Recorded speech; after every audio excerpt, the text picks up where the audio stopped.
cut all ties with that stuff. Yeah, the business is totally different, which is kind of like I anticipated that. And that's why I kind of jumped out when I did. Like, nah, I see this. I see where this is going. Lucky Lefty Podcast.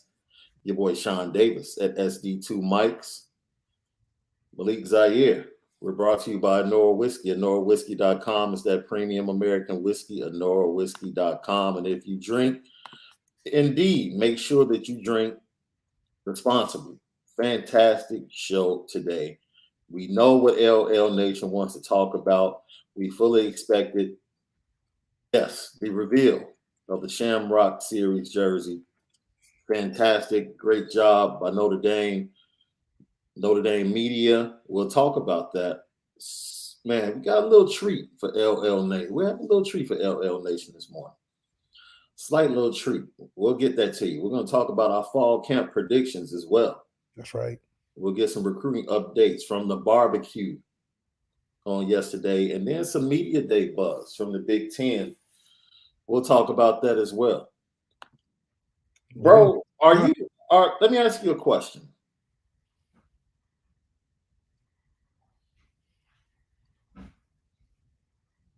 Are you a substituter? And what I mean by that, when you go to a restaurant, every restaurant has their set menu. And they have things within the menu that come with certain things. Right? I'll give you an example. Original Pancake House has this 2x4. And the 2x4 is 2 eggs, 4 pieces of bacon. And then you get pancakes with it or toast. Are you a substitute? Right? Because that is the order. Like, are you the one to come in and like, yo, I really don't want pancakes with it. Can I get a waffle instead? Or can I get a crepe instead? Like, are you that dude? 100%.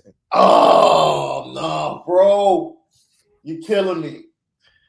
You have to be like that with your food now. No, bro. It's disrespectful to the establishment. Think about Chipotle, for example. Here we go. Now you go to Chipotle. Some people are heavy-handed. Some people really got the portion right. You know? So it just, you got to fill it out. I've had people that are heavy-handed on the sour cream. I'm like, yo, just a little bit. You know what I'm saying? Because they working all day. They just, mindless just throwing it on there like cafeteria style. But when it comes to my burrito, I want to taste the sour cream. I don't want a soup of the sour cream. You know what I'm saying? But that's not really substituting. That's a request. I'm talking about a set order. Okay. Give another perfect example. Taco Bell. The crunch wrap. I substitute the beef for the chicken all the time. It's a must. Why is it a must? It's a must because chicken in a crunch wrap is like a 10 out of 10. But people don't know that. Like when I go to get smoothies, I add and take stuff out of the original smoothie. It might be a banana, a strawberry. I'm like, you know what? Throw some pineapple in there. Matter of fact, take the banana out and throw an orange in there. And it's a whole nother thing. They'd be like, you know what? We should make this a regular drink. That's how that stuff happens. Well, I just happen to be, look, my mother and my mother-in-law turned any type of dinner at a restaurant into a horror story. They never abide by the menus. Never. And I can see the frustration. I get frustrated because I see the frustration in the server's face. Okay. And then I'm like, okay, now this is about to impact my service because y'all are frustrating him or her And now they're going to have an attitude with the entire table because of y'all. And I'm like, look, it is, dude, my mother's the same way, not just food. Like she will book in a hotel, make the reservations, get a discount through a credit card or points or anything else, go to check in and ask for a further discount at check in. And I'm like, what are we doing? See, and my father stands there like, now I have to stand here instead of just going upstairs and checking in. I have to wait to see if you can negotiate $5 more off a night. See, that's called a smart person. Oh, is that what it's called? Okay. I'm just like LeBron. I'm taking snacks from home to the basketball game. That's smart. That's smart. Think about this. I do this the most at Mexican restaurants. I go to Mexican restaurants, they get you the platter, the enchilada platter, the taco platter. I'm like, you know what? Take the beans off. I don't need all that. I want to substitute the cojita cheese with the cheddar. Don't give me the all the extra stuff y'all add on the side. It's a whole meal. You got to rearrange. Just rearrange it. You see what I'm saying? But that's how you avoid things like food poisoning, allergies that you don't know about, all type of situations. Think about it. You trying new things. That's why people get sick from restaurants. You out here trying and doing all type of things. It's no different than you can't eat everybody's food everywhere, right? You got to have it to how you like it. Because it's all about you paying for it. If it's free, you can't really say much. It's like, okay, thank you. Appreciate it. But if you paying for it, why are you going to pay for something you don't like? I'm all for it. If you want to pay the upcharge, then you go ahead and pay that upcharge. Right? But people that expect to be able to substitute, especially something that's more premium for the same price, it's absolutely amazing. Lucky Lefty Podcast, we are pleased to welcome in someone that was part of one of the most amazing rollouts for the Shamrock Series. And both you guys, I'm not sure if he played in Shamrock Series. I know what your favorite Shamrock Series uniform is that you got a chance to design, Malik. I can't wait to ask him. But we welcome to the Lucky Lefty Podcast. Look, he's a friend of the program. He's been on before. Former Notre Dame offensive lineman, Mike Golic Jr. Welcome into the Lucky Lefty Podcast. Mike, before we get started and we start talking about what you guys were able to create, which is Matchful out in Las Vegas, we were talking about substitutes. Like, I'm a guy that I'd like to stick to the menu. Like, I'm not about the bug, the waiter, or the server about, well, can I substitute this? Like, can I upgrade this? It's like, if this is what it comes with, that's what I'm getting. I'm good with that. Malik, on the other hand, wants to substitute every part of what's on the menu and totally change it into a different meal. Where do you fall on this? I fall much more on your side, man. Like, I'm really only going to I'm only substituting it if it's offered as a substitute. Basically, the only thing I mean on that is if you're offering me sweet potato fries as a side, I'm getting sweet potato fries with whatever the meal is. That's really what I'm changing about it. Other than that, no, I'll remove tomato. I'll remove stuff like that I may not want it if it's a sandwich or something like that. But other than that, I'm with you. I live in fear of messing with the order too much. And also, I'm not the one, like, you would have to have so egregiously screwed up my order for me to send it back. Because I'm like, you worked hard. If you're ballpark on this, it's like horseshoes and hand grenades. I'm kind of willing to run with it. And so that's what I live in fear of at the restaurant. So definitely on your side with that one, Malik. I don't know how you're out here like that. Malik's trying to take chicken out of the place and put lamb chops in his place. A little bit. You probably walk up with like a 10-word Starbucks order then, don't you? Yes. You gotta have the sweet foam and a couple pumps of the oat milk. Yeah, I already got the rundown. Incredible, man. That's the other thing is my coffee order, so when I started really like, I didn't drink coffee all through college. And then I got out of school and I started working in sports media, and I started working mornings and overnights. And so I needed something. And I learned to drink coffee from my dad, and he's taken it with a cream and 2 sweet and low for as long as I can remember. And I'm like, if I drink as much coffee as I needed to stay awake, and I put that much sugar in it all the time, I'm going to be type 2 diabetic like my dad soon. So I had to go and just get down to black coffee. So I've been drinking it black for, a decade now. And every time I go and have to order for somebody else at Starbucks and they give me one of those orders that's a little bit more involved, I'm so nervous, and I'm like reading it verbatim off the text message that I got, because I don't know what half that stuff means. I am such a caveman when it comes to this. So I'm actually impressed that you can navigate the rest of that order. That's right.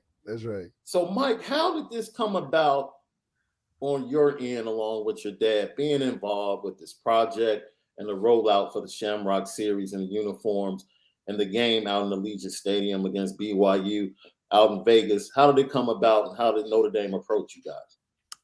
So Katie Lonergan, the sports information director for Notre Dame, reached out to me. She's always been someone that's been great to work with there, especially in my role now. Deal a lot with her, trying to talk to players and coaches on the team around there. But she reached out to me and basically explained, hey, we've got this idea for the jersey release.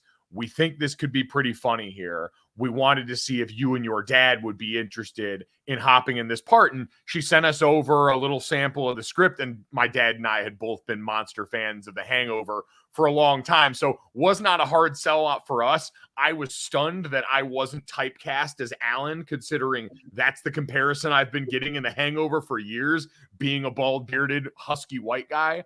So was surprised by that. But no, she laid that out, and it all happened pretty quick. I got that text probably 5 or 6 days before we ended up flying out to Vegas to shoot this over the course of 2 days. So the process of shooting it, how long did it take? Was it a couple of days for you guys out there in Vegas? It was about a day and a half. We got out there a day early because obviously we all had to gamble a little bit. That's just a prerequisite for me and my dad ever visiting Vegas, which I also won on record. I won money that weekend. I won money out there on Vegas at that time here. So I battled and I left. It wasn't a lot, but I was down and I battled my way back and won. But no, it took us a little more than a day. You kind of saw some of the places involved in there.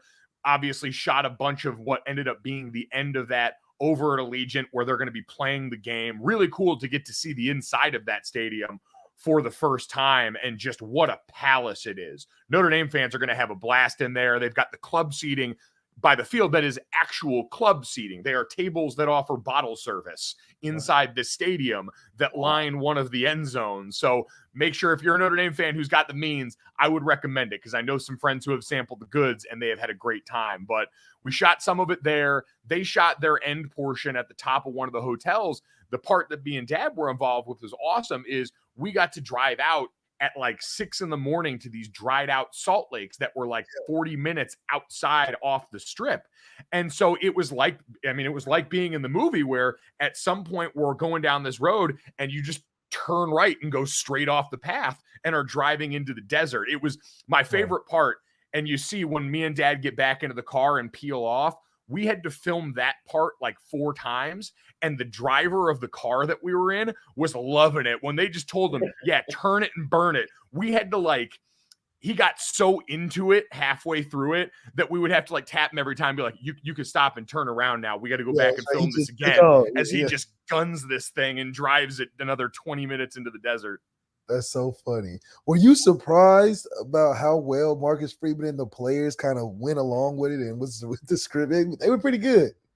You know what? I got to tell you, and it was cool. I've gotten to be around Coach Freeman a few times, and I got to be around Isaiah at a couple events. But this is my first time meeting Michael Mayer in person. First off, both of these guys, God, they're going to be so rich soon. They're absolute monsters, and they're both so good at football. But no, it was cool to see, because it was also, I think, so much of what's been the selling point for Marcus Freeman is there is a comfort level with the players here. And there is, while they kind of joked about it in the video, like, I'm not your friend, I'm your coach, there is that sort of ease of this is a relationship where clearly these guys feel valued enough to be comfortable around their coach, but there's also a ton of respect. They understand that that's the head man around there. And so that was impressive. The acting chops, even more so, though. Right.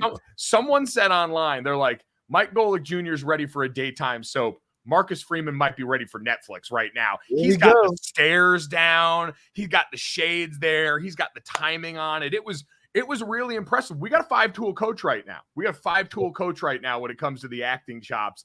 And the guys, it was all effort and enthusiasm from Isaiah and Michael. I will never forget how funny it was. So in Allegiant, it's kind of like in Jerry World in Dallas. They're running tours all the time in there.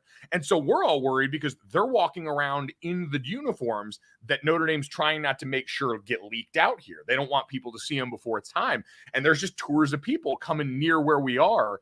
And when they filmed that part where Mayor's yelling, "We are back," really loud in the tunnel, they did that probably 12 times.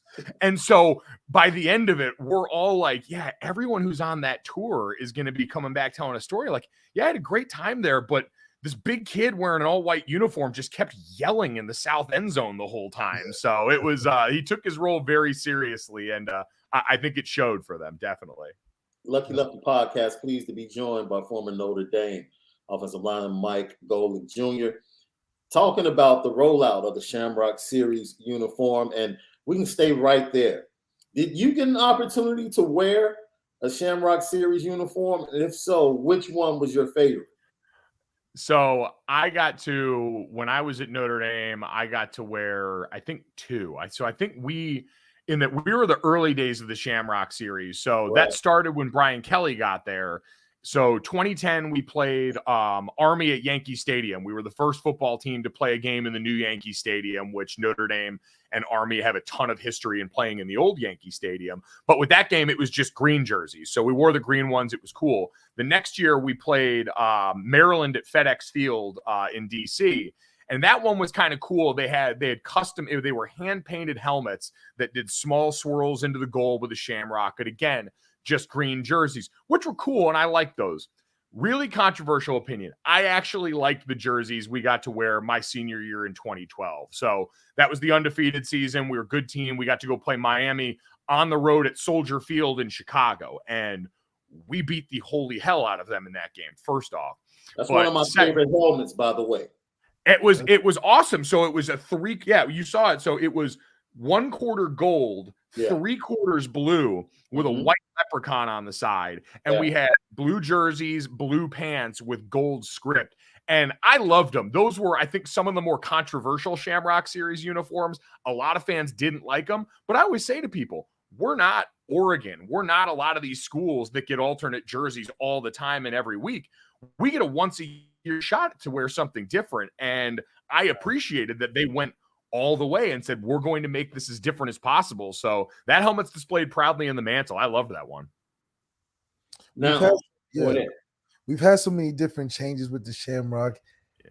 Do you think this adds to the tradition of the program, this series, and even how you took this commercial and how it plays into maybe reviving the lust for having more Shamrock games? Yeah, I think at its core, the Shamrock Series is always about recruiting. Like, I think we understood this is about games being played in big-time venues, in recruiting hotbeds, a chance for players from those areas to come see the program. I think it's, you guys talk about tradition, which is important. This is also an admission that we can grow. Like, this is also a part of college football, is doing things like this to help market the program. It's fun. It's one game a year. It's what I always tell Notre Dame fans that maybe had an aversion to this at the start, is it's one game a year to show people, hey, we're willing to let our hair down a little bit. There's some creativity. We're going to give the people that are a part of our equipment staff, that are a part of our partners with Under Armour, that are on this team, some creative freedom to go out and flex a little bit. And then we're going to do stuff like this to show you that this is a place where if you're a young up-and-coming player, you want to come be a part of. You want to come have the opportunity to do stuff like this with your head coach when you're one of the guys on the team. So I think it's a good job of Notre Dame and the Fighting Irish digital media people continuing to help modernize this program and their approach to how you build a team and how you put out content for recruiting. Is there one part of the movie that you wish you could have snuck in there? maybe Mike Tyson's Tiger or something else. You're like, oh man, if we could have done that, that would have been really fun. That's one of my favorite parts. I mean, getting Mike Tyson in there in general probably would have been the one. Now, I don't know if I would have volunteered to be the one taking the punch from Mike Tyson. Because even if it was an acting punch, I feel like just a glancing blow about this might be the wind might get you. That's what I'm saying. I don't want to be anywhere near that fist. Those are registered weapons. So I would say that, or maybe if I had gotten to riff and do the little piano version of the song that they have Stu play, the What Do Tigers Dream Of song, because I feel like I got a good enough, I can't play the piano. We'd have to fix that in post, but I could sing enough to maybe have gotten that out there. That'd been a nice viral moment. Yeah, see, you might have to add your little touch to it like that. So was it in the script for you to do the What You Talking About, Willis, or was that improv on your part? The What You Talking About, Willis, was in the script. The noises that I made, I am very proud. That was the creative liberty that they gave over to me on that. So the flinch when they threw the bag, the caw for the hand clap. I was like, you know what? If we're going to do this, let's all the way do this. And shout Ken Jeong played Leslie Chow very well, and that was part of the bit. The only thing that bummed me out was I spent the entire day. So we got out there a day early. I spent the entire day before at the mall trying to put together the actual Leslie Chow outfit from the movie, where he's wearing like the cream pants, the bomber, the turtleneck. Yeah. I was going all through the mall. The problem was I would have had to buy two of everything because I'm not going to not match Dad because we're playing essentially the same character. Right. I mean, I spent more time in the mall that day than I have the entire year of 2022 so far, and I was this close. So that was my only regret, was that I couldn't take the outfit fully to the place. Where do you go from here? You have to go Hangover 2 for the next one. Yes, I'm saying I'm ready for the sequel. You for next year, you have to go Hangover 2 for the next reveal. I know. This one came together quick. I feel like now, because I think I just had someone text me like it's just now noon Eastern and the video's already done over 1 million views. So they got it. They got exactly what they were looking for out of this. We got to get in the lab and start planning. I don't know where the Shamrock Series game is next year now. We got to figure that out and get on top of this. I think we're playing in Ireland next year. Ireland. So Ireland. It's time to bring the heat on this one. We got to get in the lab and start to work now. You might have to go to Boston and shoot something. Ooh, I mean, listen, there's a Departed angle in there maybe that we can work with. So nice. I like that. Yeah, we've got options here, but if there is anyone after this that I have trust in, and I already did as a proud alum of the Notre Dame Fighting Irish Digital Media Department and someone who got to be a part of that at the very beginning, I got full trust in their creative license on this. So if they have an idea and they feel like, bringing me back, happy to come here. The price has gone up, though. They're going to have to invoice for a little bit more. The price of the brick. Hey, Mike, we thank you so much for giving us some of your time. To both of you guys have to be extremely excited about where the Notre Dame program sits right now in the direction and like the art of the program based upon what we saw with the reveal, recruiting, everything. You and Malik have to be ecstatic as former players. It's great, and I would say this because obviously it's all going to be decided on whether or not Coach Freeman and this team are able to win games. That's the marker for success here. But I will say Notre Dame is one of those jobs at the top level, and especially so there, being an independent, the history and tradition. You got to wear a lot of hats as the head coach of this program here, in dealing with alumni, in recruiting the way that you have to at Notre Dame, all the parts of that job that are the non-football portion. And Marcus Freeman has aced the test on those at every stop along the way so far. He's brought former players back. He's reached out to prominent alumni. He has made young recruits feel like this is a place where if you're a five-star guy, you can come and be a part of something special here. He's aced the test on all those spots. Now they just got to go out here and win. So it's been incredible to watch so far. And like you said, very excited about what the program has going on right now. Mike, thank you so much for joining us today. Let the people know where they can follow you and your projects you have going and your podcast. Yeah, absolutely. We'll go all the podcast on this one. At Gojo Show on Twitter is where you can follow us. The Gojo podcast with myself and Brandon Newman, my producer, former teammate at ESPN here, my former teammate at Notre Dame, and the other voice that you'll hear on this podcast. Monday through Friday, 5 days a week. You can get us wherever you get your podcast, Apple, Spotify. We'll hopefully be, like you guys, balling up on YouTube this fall. And looking forward to giving people more behind-the-scenes look as I'll be back out on the road calling college football games for Learfield Radio this fall with Sloan Martin in the booth. So those will be college football Saturday nights. Plenty more to come on the schedule that we've got coming up for that this season. But you guys know it's that time of year. So chomping at the bit to get back out there on the road. Hey, Notre Dame had their barbecue yesterday, big recruiting day. When you go to a barbecue, what does the first plate look like? Are you a pace yourself guy, or is that first plate stacked? No, I come out of the gates. I had a former teammate of mine as a linebacker at Notre Dame named Torian Smith, and we played Navy one year, and he scooped a fumble. He was a linebacker, scooped a fumble, dove into the end zone somersault style, got up, celebrated, got flagged for it, all that stuff. We ended up winning the game, and they asked him about it after, and he said, they're like, did you catch any flack for that? Should you have acted like you've been there before? He goes, man, people say that, act like they've been there before stuff all the time. I act like I'm never going back. That is how I approach the buffet and the barbecue every time I go up for a plate. I act like they are going to take the food away as soon as I am done, and it's never coming back. That's right. Mike Golic Jr., ladies and gentlemen, thank you for joining the Lucky Lefty podcast, my guy. Appreciate you guys having me. Have a good one. Absolutely. Once again, that's Mike Golic Jr. joining the Lucky Lefty podcast. Yo, it was great that they were able to put that together. You and I have had conversations about Notre Dame media taking advantage of the momentum. Oh, in yeah. the program, and this is one of the things that made us Home look run. actually pretty cool. Home run. It made us look cool. I was like, oh, we're not it wasn't the choir in the background. No.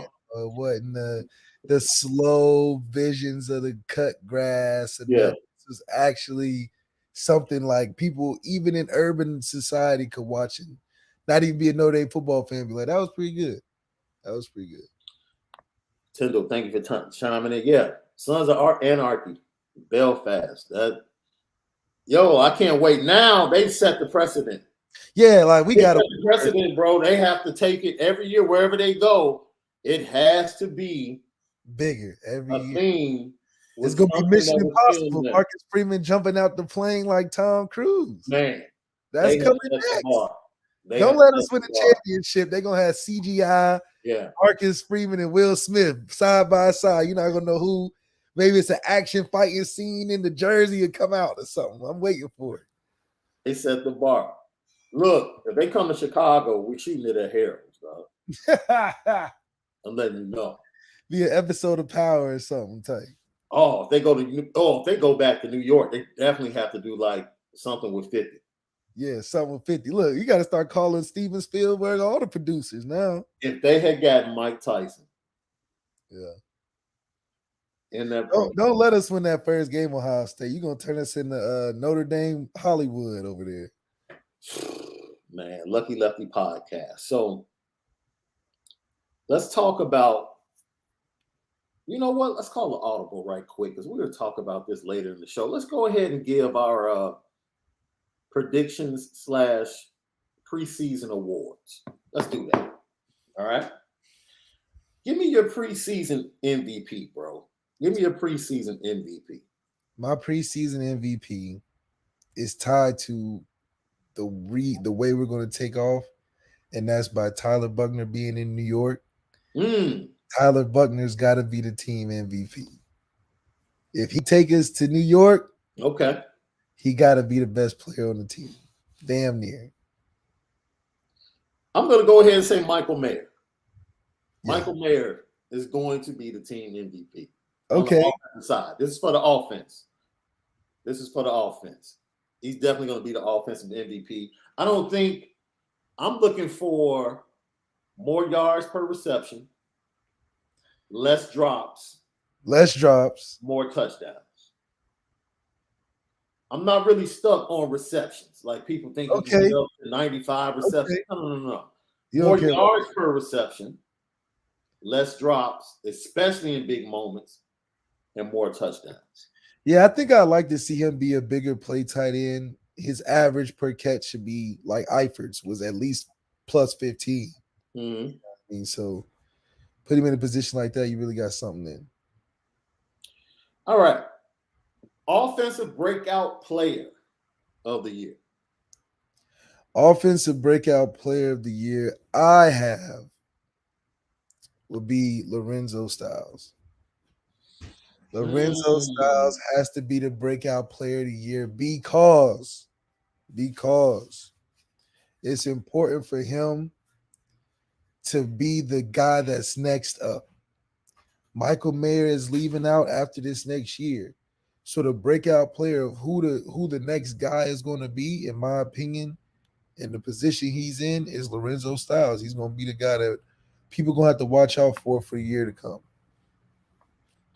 My breakout player of the year is Tyler Buckner.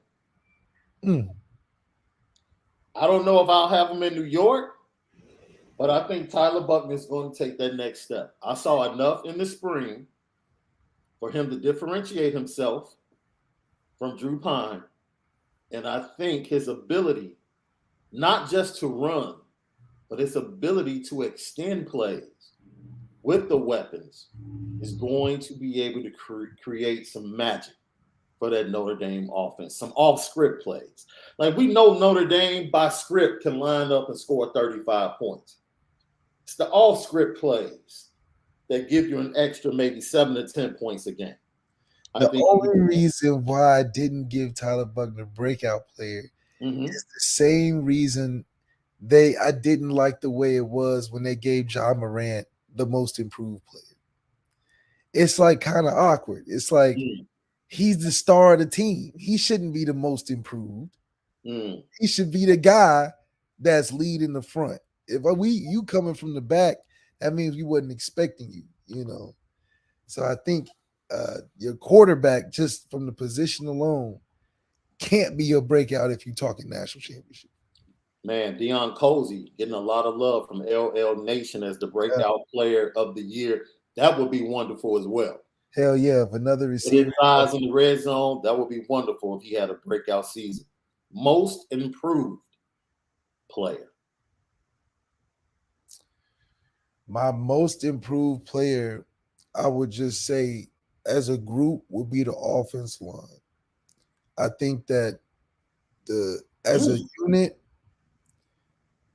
we know that it's going to look better from last year because of Harry Heastead and what he's putting in with Chris Watt, who's doing a great job. The consistency from the entire offensive line is going to be improved, and we're going to see a foundational piece built because of it. So that's who I'm going with. Some great entries given by LL Nation. I see Lindsey. I see Clarence Lewis. I see Jaden Thomas. Chris Tyree. I like what you did there with the O-line, though. Yeah. I like what you did there. But I'm going to go with your guy, the tank, Aldrich Estime. Ooh, yeah. Aldrich Estime is going to be the most improved player on that offense. I think eventually he's going to be the guy that gets the 15 to 20 carries. Yes. With 2 touchdowns, because he's going to be very vital in the red zone. I think he'll be the healthiest out of the running backs throughout the season. Hopefully he'll be the healthiest. Well, he looked the healthiest, the strongest at least. Sucker strong now. Yeah. Freshman MVP. I think we both feel the same way on this one. Jaden Mickey. Not for offense, bro. Oh, I jumped the gun. Yeah, we both agree defensively too. Yeah, it's like without a doubt, we both agree. I mean, you pretty much threw it out there, but we agree on the freshman MVP for offense and defense. Offense is Tobias Merriweather. Yeah, that's the most expected. He can plug and play right now and have a big impact. Absolutely. And he's the one that really is going to be pushing Deion Colzie. All right. Yeah, all right. You know, your window ain't big, unfortunately. Don't go around playing around. Now, they'll give him a shot, though. Which is Right. the part. They're going to let you roll out. Go ahead to the defensive side of the ball. Boom. I split the vote on this one, but go ahead. Your defensive MVP. Cam Hart. Ooh. Cam Hart MVP. Because he's going to get opportunities. He's going to get opportunities. He's got a lot of critics to answer that still think he's a guy that's a two-way guy trying to figure it out. I think the challenges we'll have faced this year, SC, Ohio State, BYU, shit, Cal may give us some things going. No bet. Teams are going to be throwing that rock. Next, you're going to say the Thunder and Herd is going to give us something. No. I ain't getting ridiculous now. I ain't getting ridiculous. But we're playing some pretty solid quarterbacks too. We're playing Josh Downs again. So this is a great challenge for Cam Hart in a group that we all expect needs to be better this year. So because of that, I think his leadership and his playmaking ability and experience is going to propel him to be the next first round guy coming out that secondary. Brendan Standard, thanks for tapping in on our day ones. He makes a good point. Freshman MVP before the injury definitely would have been Jadarian Price. And that we would have definitely unanimously agreed with that. Yeah. Jadarian, just because he's so versatile, explosive, and a screen popper. Yeah. Some guy that you can't not play. If you're going to have him on the team, we don't care if he's a freshman. He's got to get somewhere. I'm going to split my vote. It's going to be Isaiah Foskey and Jason Adamiola. You got Adamiola, huh? I couldn't see myself choosing one over the other. I just think they're both going to have fantastic years. They know this is their last hurrah, and they know they're going to be big time day one or day two NFL draft picks. Like, they already know that. They don't have to worry about where they're going in the draft. If they go out there, take care of business, Foskey, possible first round, Adamiola, definitely second round. Definitely second round. Already established. So, yeah, I had to split it down the middle and give both of them a piece of it. Definitely. Who's your breakout player defensively? This is a tough one for me. I said Brandon Joseph. What I ended on was Brandon Joseph as a breakout player because of the expectations and him joining a new team. Yeah. Where he's got a lot of different challenges to where he's got to mold with new guys, but also take on the role of your Kyle Hamilton's next guy up. So it's kind of a different expectation and pressure, but I think him doing well in that role will break out and we'll be able to see that and it'll complement the team well. I'm going to stick to my guns, bro. And only because of injury that he's in the running. Marisliff, dude. I'm talking Buckets finalist. I'm talking about leader on the defense. I'm talking about 100 tackles, 4 interceptions. Oh, he's going crazy. Oh, he's going bananas this year. Marisliff out. Oh, without a doubt. Yeah. He's going to be that dude. He's going to be that dude. It was hard for me on some of this because, like, for MVP, I think Cam has a tougher challenge that if he overcomes that, he deserves the MVP of the team. But Maris is expected because he's going to be in the mix. Yeah. If we don't have Maris doing what we think he's going to do at a high level, we're not even talking about winning games, So those are some of the things like built in that we can even talk about awards like this because we know we're going to be nice. And a lot of that is because Maris is going to be holding that. Who you have for most improved on the defensive side of the ball? Most improved defensively, it would be Tariq Bracy.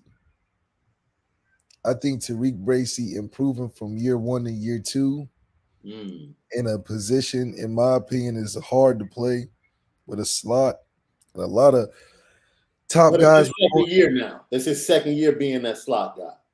Yeah. So this is like, did you improve? Did we develop you? Did you take the time in the off seasons and a crucial off season for you as an individual player to improve this team in a position where we really need it?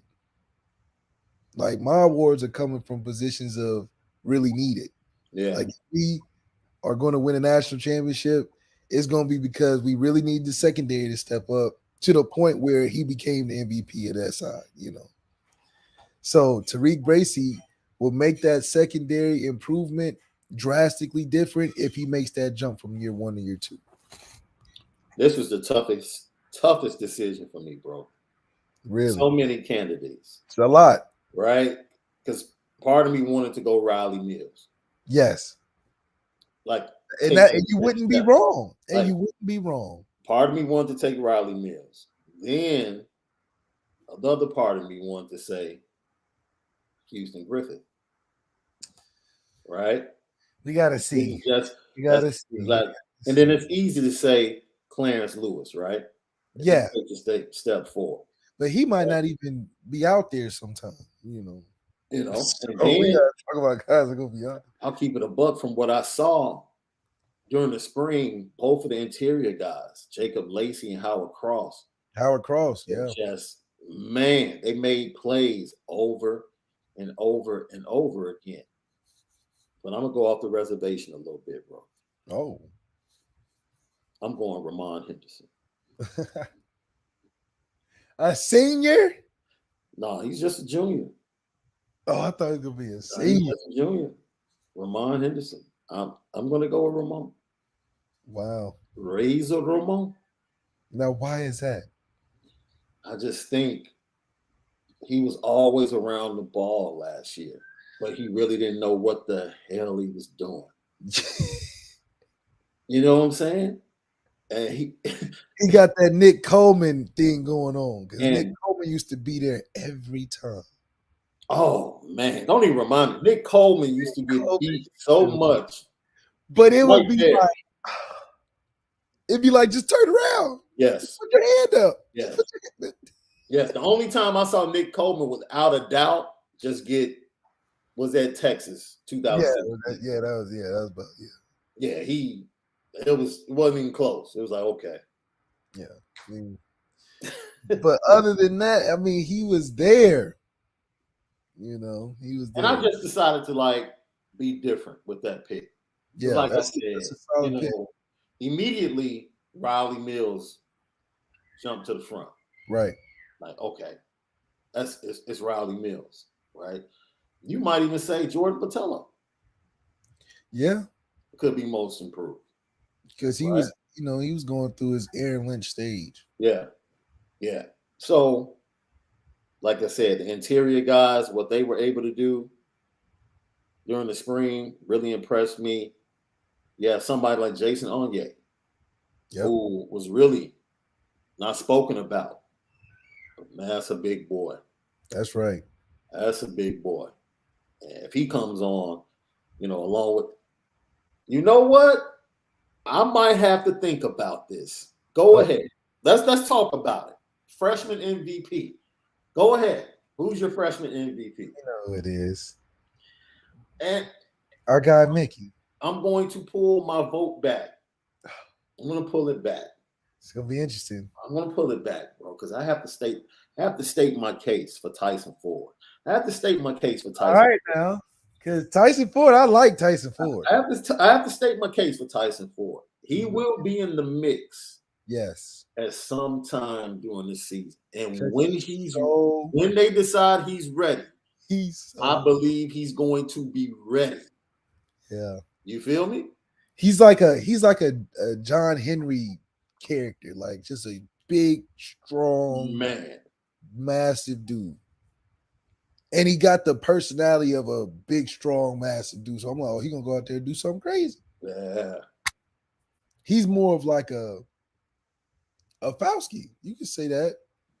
From a size standpoint, he's got the build of a Foskey, and I think he's a little more athletic, like a little more versatile. Yeah. Yeah, but I think it would definitely be between Mickey and Tyson Ford.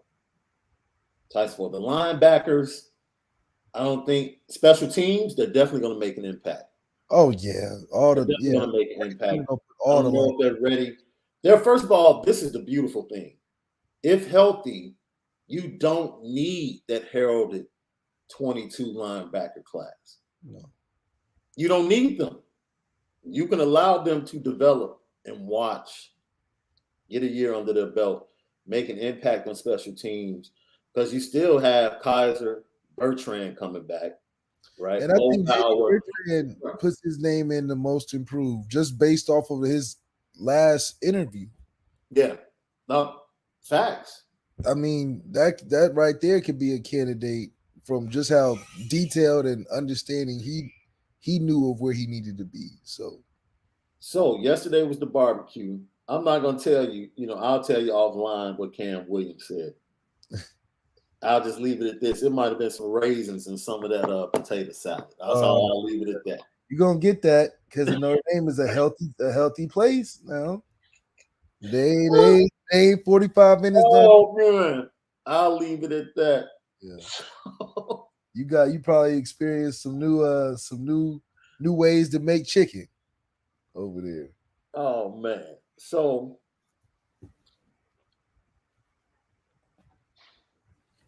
Austin Novosad, 23, quarterback, was on Drake Bowen was on him, and Jaden Greathouse came up specifically to be there with Austin Novosad, 2 Texas boys. You know what? There's really no buzz around it. But according to Drake Bowen, Novosad had a great time. I think Novosad he got to one of those places where he's like, man, it's what I kind of expected. They're finally giving me the attention that I feel like I've earned. I'm enjoying what I feel like I've earned. And this is a place that they got the pieces for me to really be who I know I want to be. And I think that's a great fit for him. We talked a lot about academics. We're gonna clear the board on all the stuff outside the field. So for you to go up there and feel good with having guys in your class that are committed, it's you sealing the deal. You sealing the deal. I totally agree with that. Let's move on to the 24 kids. Ryan Wingo, according to those closest to him, and Ryan Wingo, as Ryan Roberts reported on IB, Notre Dame hit a home run with the number 1 wide receiver in the nation. Flat out home run. Now, mind you, he's been to Notre Dame twice within the last 45 days. Yeah. So, and just being a St. Louis kid and the connections. You have a lot of connections. So, and it's a lot of St. Louis guys already. Tyson Ford has been talking to him. Look, and his relationship with CJ Carr matters. I think he said one of the things he said is, it's great that I know who my quarterback is going to be. Okay. And I'll say this is a little extra. That might be the holdup with Ronan Hannafin. I'll just leave it at that. He knows who's at Clemson.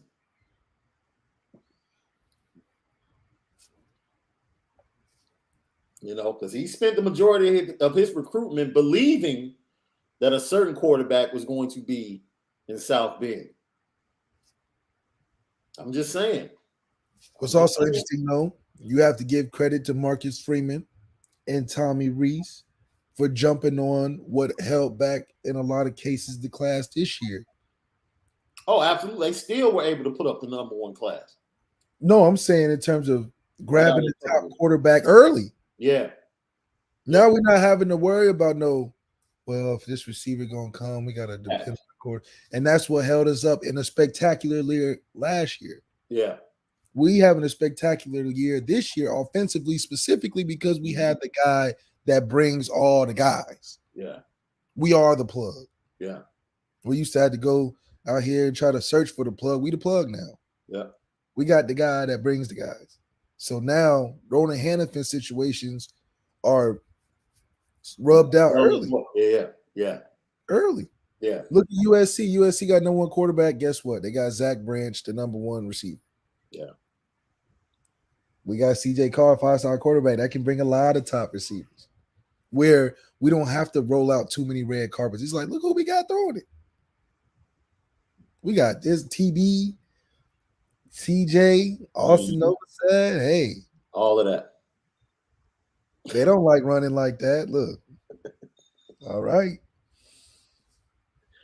So another 24 guy, commit Cam Williams was there, and he was up there with two other Chicagoans, Marquis Lightfoot from Kenwood Academy, who jumped on the scene at the Rivals camp in Indianapolis. He went there the day after he attended the Blue and Gold game and received his offer. Made a big impression. Then he went down to another camp in Atlanta and won the defensive MVP, and he is skyrocketing up. And the reason he's skyrocketing is because he's still filling out.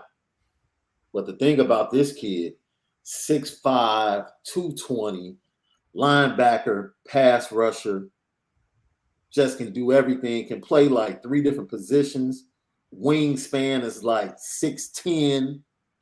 Like, dude's arms are ridiculous.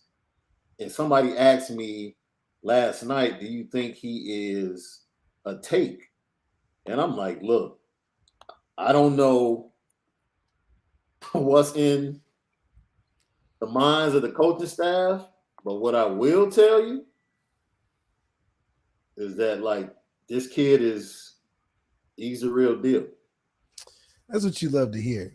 And the fact that we are starting to recruit the monsters of college football recruiting is really dope, because now we put ourselves in the category of the Clemsons, Ohio States, Bama's, Georgias, because we're getting the freaks. Yeah. We're not getting the projects and the developmental guys. We're getting more ready-made and fit to order, a la carte. You know what they say? Put it a la carte. You just get a side of bacon. We just getting the side of bacon. We're not getting the scramble with the bacon and the potatoes and all that. We just getting the side of bacon. You get the omelet for the bacon. All the other stuff in the omelet adds to the flavor. But when you just want the bacon, you bringing home something right. So I love the fact that Marcus Freeman is getting to where we need to be in recruiting, and that's being in every top guy's face that's a Notre Dame guy. Like, you just look at this kid, man. He gets off the ball quick. Watch the way he plays the RPO, the run, and the pass. It's almost like he forces the quarterback to make a decision earlier than he wants to. Yeah, and what I love behind to track down ball carriers is absolutely amazing. And one thing that you love about this kid in high school especially is he's so long. He get back there and get to reaching and grabbing and pulling for stuff. He could be 2-3 yards away and grab you. It wreaks havoc for a quarterback when your DN is long. Because like you said, run pass option, read option. He's playing you and the running back. Yeah. You like, damn, he can get me and I'm doing it. Right. So guys like that make it easy to coach, because you just got to put him in positions to make the offense have to do something else. You combine that with a Devin Houston pushing in the middle with a couple of these guys like Tyson Ford and Foskey, you're creating havoc for a team that's already aggressive. We want to be like Clemson when they had the front four, all of them were all Americans. That makes play calling really easy defensively, because we can put 7 guys back there just playing zone and hanging out and chilling and talking, and the 3-4 guys up there in front handling everything else. So that's why I really think that it's coming together defensively. I don't think we'll be talking about lack of or lack thereof on the defense side of football as long as Marcus Freeman's there. He's a defensive disruptor. Just period. His length, his speed, his get off, whether it's in the run game, pass game, whatever. And he got Keon Keeley. I mean, he can drop into coverage. He can pass rush in third down situation or passing situations. He holds the edge really good for high school. He's a little light in the pants, but like you said, you get Matt Bayless. Look what we did with Ade. Oh, Look man. what we did with Ade. Ade was like 6'5", 105. Come on. Yo, Justin Scott, another Chicago, St. Ignatius, was in town. Coach Free is taking this one personal. It was Coach Free, Coach Washington. Coach Free, Coach Washington. Like, Coach Free is the head recruiter for everyone, but yesterday he made it his business to stay on top of Justin Scott. Yeah, that's right.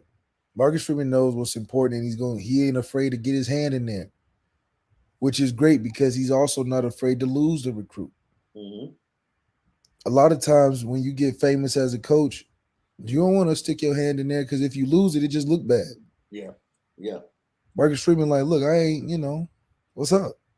Yeah. I ain't got nothing to lose. Facts. So then you had the Indiana guys, Miles Grannon and Tay Johnson, safety. Look, I think Tay ends up committing. I think they both end up committing. And we talked about it yesterday. The Midwest is so thick in 2024, bro. That's right. I don't know any top player in Michigan, Indiana, Illinois, Wisconsin, because your favorite running back in the class is in Wisconsin. Yeah. And he's high on Notre Dame. And then you go to Missouri with St. Louis. They end on like 2 or 3 guys there. The Midwest might make up 40% of the 24 class, which is crazy. Hey, well, you got a Midwest guy that went to Ohio State and knows. Yeah. Especially because Dayton knows what Midwest talent can really bring. Yeah. From just a size standpoint. Yeah. That alleviates a lot of feeling like we can't get guys from the South. We got big dudes from the Midwest as well. Maybe not as freakish like a Keon. Right. But he gonna have something to him as well. There's some other kids that were there, but those are the top guys. You had guys like Cam Williams, CJ Carr back in the building. Drake Bowen pretty much became a host with Chad Bowen. He was just there early before everybody got there, hosting everybody. And several other players from the classes of 24, 25, and 26, went on to social media talking about the great time that they had. And it was a fantastic day. Fantastic day. Marquis Lightfoot did point out that the most impactful conversation he probably had all day was with Houston Griffith, another Chicago. Just talking about how Notre Dame is the best of both worlds. And, Chicago being 70 minutes away. And like, yo, this is perfect. Yeah. This is the place to be. So, and that's the other positive that you can't really get from a lot of other places is that Notre Dame got somebody from everywhere. Facts. So when you coming on a recruiting trip, oh, let's go down the list. Who we got? New Jersey, boom. We got 3 or 4 guys, boom. How about I hang with them? They'll tell you. So we connecting with kids that we recruit wherever they're coming from because we already got kids from that area. No other school can say that. Ohio State can't bring a kid from Missouri and be like, hey, we got a 3 or 4 guys that came from Missouri on the team now. Yeah. Ohio State may have 1 or 2, but they don't have Keon Keeley and Tyson Fords and, people from all over. We even have kids from Canada that are making it to the league. Yeah. What program can say that alone? That we put multiple kids from different countries in the league. Special. Lucky Lefty podcast. Right before we get out of here, thank you guys for joining us. Once again, hit the share button, hit the like button, hit the notification bell. So each and every time that we go live. We appreciate you. We're approaching 2,500 subscriptions. It's been a great journey. It's going to be even better and get better. And it's all because of you, LL Nation. Look, Kevin Warren, Big Ten commissioner, spoke at Big Ten Media Day, and this dude is not about to take his foot off the accelerator. He says the Big Ten is going to keep doing big things. outside of big USC and UCLA. I want to make decisions that when we look back 30 years from now, that people will say that the Big Ten Conference was ahead of the curve in making these decisions. And so that's what I think about every day. That's what I think about from a partnership standpoint. That's why I'm grateful for BTN and Fox, and I'm grateful for these new media partners. I'm grateful for USC and UCLA. So it's important for us to make sure we take care of our 14 schools, bring in our 2 new family members, but to be really forward-thinking and think way over the horizon and think what our decisions will have an impact on this thing we call college athletics the next 30, 40, 50 years from now. Yo, let me tell you something. They stole the model from Notre Dame.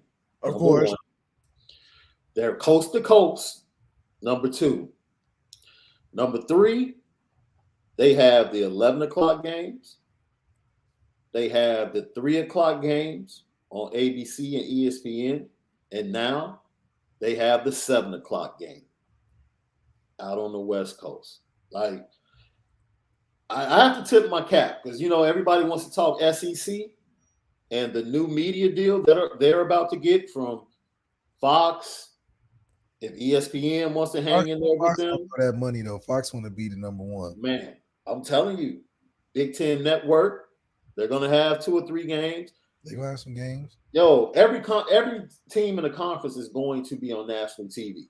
Yeah, at this point. Every week. Like, that is the plan as a conference, that every team in that conference is going to be on a major network or their own network. And they want to suck us up within that because we already doing it. Everybody they know we take them over the top.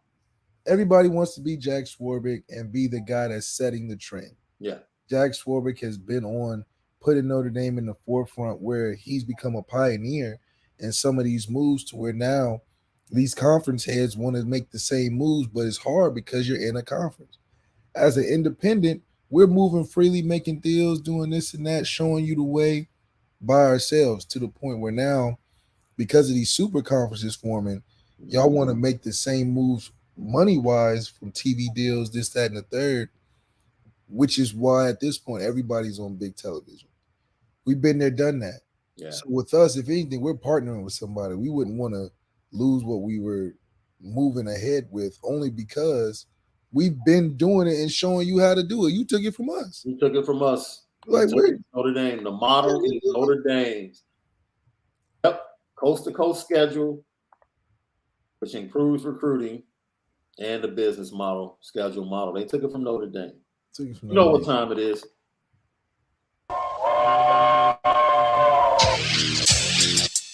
Petticoat.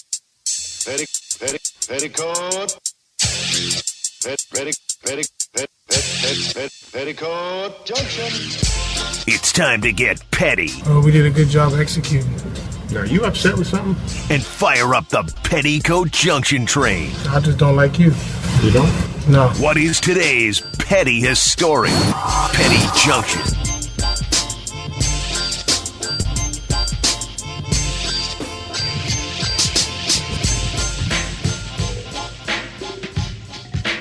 Petticoat Junction. That's right, Petty Junction, each and every day. Lefty Podcast brought to you by Onora Whiskey at NoraWhiskey.com and Premium American Whiskey at NoraWhiskey.com. I have a couple of people to put on the petty train. I'm going to start with former White Sox left-handed pitcher, now San Francisco Giants left-handed pitcher, Carlos Rodon. He got a little upset after he got shelled last night. And as he walked into the dugout, this is what transpired.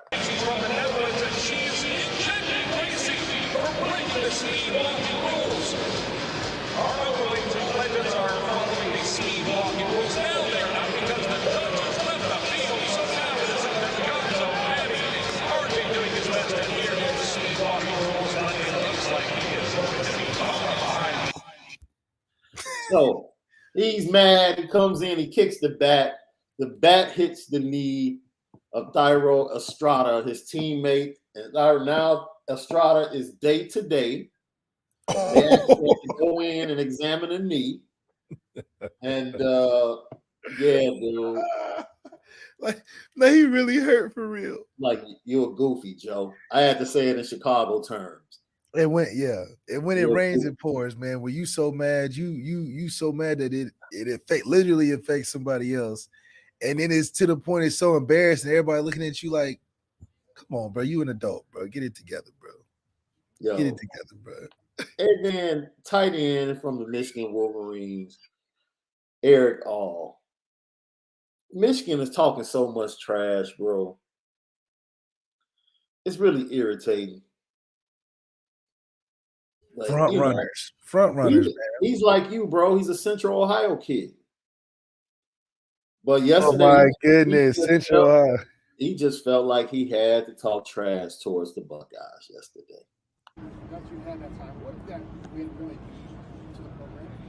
Beating Ohio State, it's a great feeling. At the end of the day, we haven't beat them a long time, and to be the team with 42 to do that is just a great feeling, and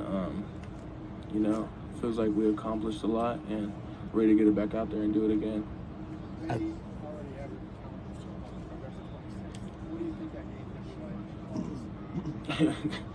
It's gonna be great. I love playing away, so going over there to play the game is not gonna be much different than playing it at the big house.